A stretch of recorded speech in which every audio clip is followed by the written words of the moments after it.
कई लोग ये मानते हैं कि स्पेस में कोई आवाज नहीं होती है, तो ऐसा बिल्कुल भी नहीं है। स्पेस में साउंड इलेक्ट्रोमैग्नेटिक वेव्स के फॉर्म में रहती है, जिन्हें रेडियो वेव के जरिए सुना जा सकता है। मैं आपको हमारे सोलर सिस्टम के कुछ प्लैनेट्स का आवाज सुनाता हूँ। Number 1, sun.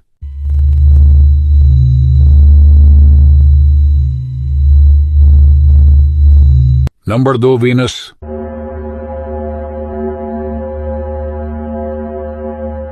Number 3, Mercury. Number 4, पृथ्वी।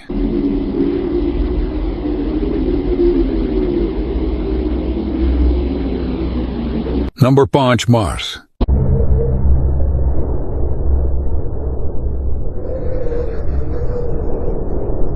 और अगर आप लोगों को इन सब चीजों में दिलचस्पी है तो हमें फॉलो जरूर करें।